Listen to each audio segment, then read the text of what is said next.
नमस्कार, मैं विलास उर्पड़े फिर स्वागत करता हूं आपका आपके अपने web news channel supreme power पर। दोस्तों, हम देश प्रदेश, आपके जिले और आपके क्षेत्र से जुड़ी खबरों को प्रकाशित करते रहते हैं।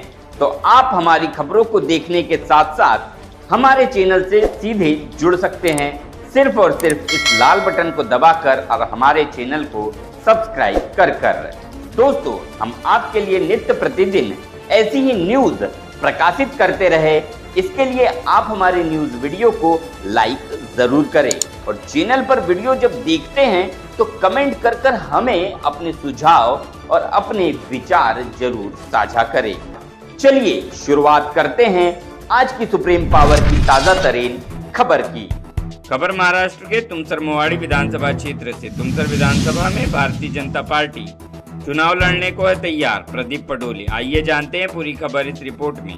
क्या कहा इंजीनियर प्रदीप पडोले ने, सुप्रीम पावर न्यूज सहायक संपादक दुर्गा प्रसाद। कंपॅरिझन मध्ये तुमसर विधानसभा 9,000 मतांनी मागे राहिली। एवढा चांगला काम आपण बूथ पर्यंत केलेलं आहे विधानसभेमध्ये आणि ज्या प्रकारे कार्यकर्त्यांची बांधणी झालेली आहे, मला असं वाटतं की एकंदरीत आजच्या तारखेमध्ये विधानसभेकरता भारतीय जनता पार्टी लढण्याकरता एकदम व्यवस्थितरित्या तयार आहे असं म्हणायला काही हरकत नाही। की जो निगेटिव्हिटी जसं ज्या प्रकारे पसरवण्यात आली होती, म्हणजे जे एजंटे घेण्यात आले आघाडीकडून, त्याच्यामध्ये कुठेतरी आम्ही सांभाळण्याचं काम केलं आणि मजबूत आहे तुमच्या विधानसभा। नाही, मी सुद्धा आता हे लाडले बहीण योजनेचे पैसे आल्यानंतर पूर्ण विधानसभेचा दौरा केला, मॅक्झिमम ठिकाणी मी गेलो आणि इतका उत्साह त्या बहिणीमध्ये आहे हे सांगता सोय नाही। ते खुश आहेत आणि त्यांना आम्ही पटवून सांगत आहोत। हे कसं आहे, आघाडीवाले अननेसेसरी ते काहीतरी पसरवत आहेत की 2 महिन्यानंतर पैसे येणार नाही, हा विधानसभेचा प्रोपगंडा आहे, याच्यातच पैसे भेटणार, नंतर भेटणार आहे। पण असं काही नाही आहे। ज्या प्रकारे देवेंद्रजींनी, एकनाथराव शिंदे साहेबांनी, अजित पवार साहेबांनी सगळं बजेटमध्ये जी तरतूद करून ठेवलेली आहे, त्या हिशोबाने मला असं वाटतं की ही योजना बंद होणारी नाही। तर मोदीजींनी ज्या योजना आतापर्यंत देशात राबवत आहेत मागच्या 10 वर्षापासून, तसंच ही योजनासुद्धा निरंतर सुरू राहणारी आहे। त्याच्यामुळे त्यांनासुद्धा ते पटतं आहे, कारण की ते आधार आपण जर त्यांची मोदीजीबद्दल आणि भारतीय जनता पार्टी आणि महायुतीच्या एकंदरीत जर विचार केला तर कुठलीही बहिणामध्ये शंका नाही की योजना बंद होणार। ते शाश्वत आहेत की योजना सुरू राहील आणि निरंतर त्यांना 1,500 रुपये प्रति महिना भेटत राहील, एवढी त्यांना शाश्वती आहे। म्हणजे निगेटिव्हिटी हे लोक जे पसरवत आहेत काँग्रेसवाले, ते कुठेतरी त्यांना सहकार्य भेटत नाही असं एकंदरीत चित्र मी विधानसभेमध्ये पाहिलेलं आहे। नाही, हे सगळं विषय कुठेतरी केंद्र सरकारने जे लावलेलं आहे कुठेतरी की बा त्या वर्गाला जसं आरक्षण मिळाले पाहिजे की त्यांना जे खरंच गरज आहे आणि त्या लोकांपर्यंत ते पोहोचलं पाहिजे, त्यांना मदत झाली पाहिजे, त्या विषयाचा तो धरून तो विषय आहे। त्याला कुठेतरी हेच लोक कुठेतरी आता आघाडीवाले आणि त्याला विषयाच्या विषांतर करून लोकांसमोर नाही, संविधान खतऱ्यात हे यांनी तयार केलेला होता। तुम्हाला सुद्धा माहीत आहे की संपूर्ण जगाला म्हणा किंवा भारत देशातल्या सगळ्या नागरिकाला माहीत आहे की संविधान खतऱ्यामध्ये आहेतच नाही, आणि तो यांनी जो विषय बनवून लोकांना भ्रमित करण्याचं काम केला, तशाच प्रकारे ते आता भ्रमित करण्याचं काम करतात। संविधानाला बदलवलं तर कोणीच काम केलं नाही, बदलवलंही नाही आणि तो निरंतर चालू आहे। संविधानाची पूजा करणारे मोदीजीच आहेत आणि देवेंद्रजी जे आहेत, सगळं त्या हिशोबाने चालत आहेत, त्यात काही नाही। कसं आहे की आता महायुतीमध्ये 3 पक्ष आहेत, इथे एक्झिस्टिंग एमएलए तुम्ही सांगितल्याप्रमाणे महायुतीचा आणि त्यांना महायुतीमध्ये त्या सध्यामध्ये आहेत, ते मागे राष्ट्रवादीतून निवडून आले। मी सुद्धा तुम्ही म्हटल्याप्रमाणे की मागच्या वेळेस मी उमेदवार होतो आणि उमेदवार असताना सुद्धा मला शेवटच्या दिवशी तिकीट मिळाली होती आणि मी नगराध्यक्ष असताना मला 2-2.5 वर्षानंतरच ते तिकीट मिळाली।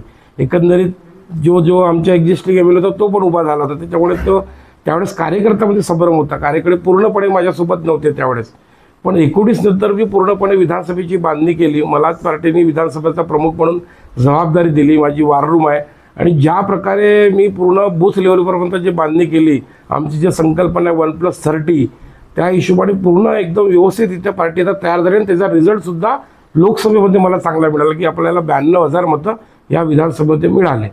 दुसरा विषय आहे की आता महायुतीमध्ये तिकीट कुणाला जाते हे पक्ष ठरवेल। तुम्ही म्हटला की बा एक्झिस्टिंग एमएलएची परिस्थिती काय आहे, ते आता पब्लिक सांगत असतील ते काय आहे, ते आता त्याच्याबद्दल मी काही भाष्य करणार नाही। पण माझं असं म्हणणं आहे की बा महायुतीमध्ये तिकीट जर भारतीय जनता पार्टीची आमची मागणी आहे, ताकदीने मागणी आहे की आतापर्यंत भारतीय जनता पार्टी इथून निवडून आलेली आहे, ताकदीने इथे भारतीय जनता पार्टी तुमसर विधानसभेतून निवडून येतच होती, म्हणून कुठेतरी महायुतीने आमचा विचार करावा भारतीय जनता पार्टीचा आणि तिकीट भारतीय जनता पार्टीला द्यावी अशी आमची मागणी आहे। शेवटी निर्णय आता ते काय घेतात ते बघू। देवेंद्रजी जे ठरवतील ते आपल्याला करावं लागेल। मी ते म्हणणार नाही की काय होईल, पण देवेंद्रजी फडणवीस साहेब जे निर्णय आमचे सर्वेसर्वा ते आहेत आणि भारतीय जनता पार्टीचे निर्णय घेणारे ते आहेत. मी भारतीय जनता पार्टीचे एक सैनिक म्हणून काम करतो आहे. शेवटी त्यांचा जो निर्णय राहील आपल्याकरता तो निर्णय आपल्याला मान्य करतो. आपण आता लोकांचे कामं करतो. नगराध्यक्ष असताना जेवढे कामं आम्ही तुमचं शहरात केले साहेब, किंवा 150 वर्षाच्या कालावधीत तेवढे झाले नव्हते. आणि तेव्हा पण देवेंद्रजी 2.5 वर्षच मुख्यमंत्री होते. त्याच्यानंतर तर काँग्रेसची सरकार होती, राष्ट्रवादी काँग्रेस. तरी पण मी कामं करण्याचा, लोकांना न्याय देण्याचं काम केला. संपूर्ण लोकांना आपण 5 वर्षामध्ये खुश करू शकत नाही, तरी पण भरपूर चांगले कामं मी केले आहेत. त्याच्या लोक पाहतच आहेत की कोणी कसं कंपॅरिझन करतात. शेवटी पब्लिक कंपॅरिझन करतो की ज्यांना ते संविधानिक पदावर बसवतात त्यांनी 5 वर्ष कशा प्रकारे लोकांमध्ये राहून काम केलं ते पाहत राहतात.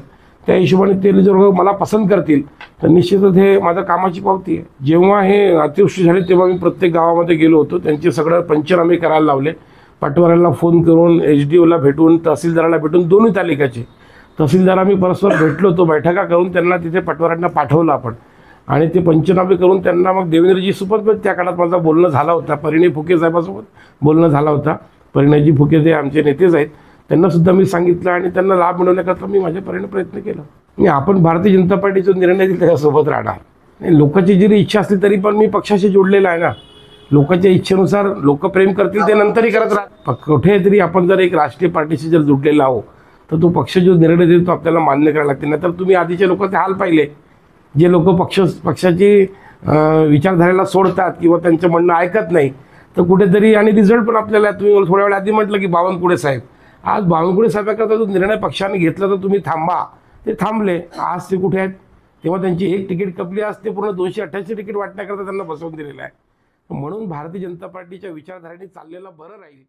दोस्तों, इस चैनल पर हम आपके लिए निरंतर ऐसे ही न्यूज प्रकाशित करते रहेंगे, तो देखने के लिए बने रहे सुप्रीम पावर के साथ।